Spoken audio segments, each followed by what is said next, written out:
Hello friends, ఈరోజు గోధుమ పిండితో మంచి రెసిపీ చేయబోతున్నాను. ఎక్కడ స్కిప్ చేయకుండా చూడండి. చాలా టేస్ట్గా ఉంటుంది.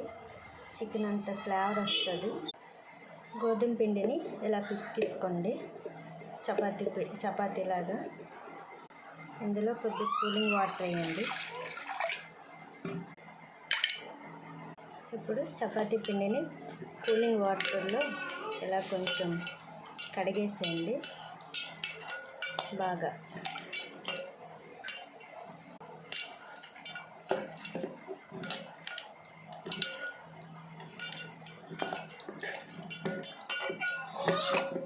ఇదో ఇలా కూలింగ్ వాటర్లో ఇలాగ కడిగేసుకోండి.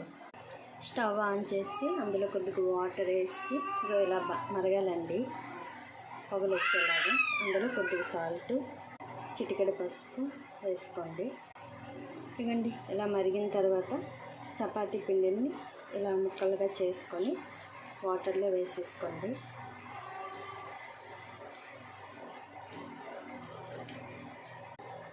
ఇదిగండి ఇలా వేసేయాలి. వేసిన తర్వాత ఒకసారి కలిపేసుకోండి.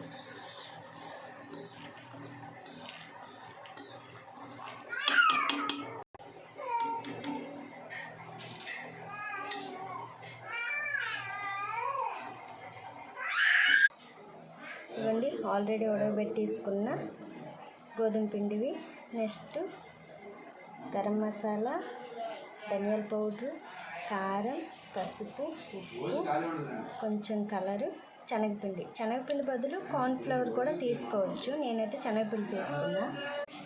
ఇలా కలిపేసుకొని ఇప్పుడు మొత్తం కలిపేయండి. ఇంకా ఇలా మొత్తం కలిపేసుకోండి, ఉప్పు కారం పట్టేటట్లు. ఇది ఆయిల్ డీ అయింది, అందులో కొద్దిగా వేసుకుంటే ఫ్రై అవుతాయి. ఇదండి ఇలా ఫ్రై అయిన తర్వాత తీసేసుకోండి.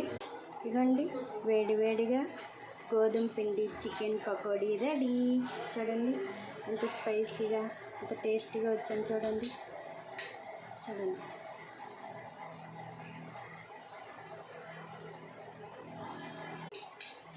గోధుమ పిండి చికెన్ పకోడీ రెడీ.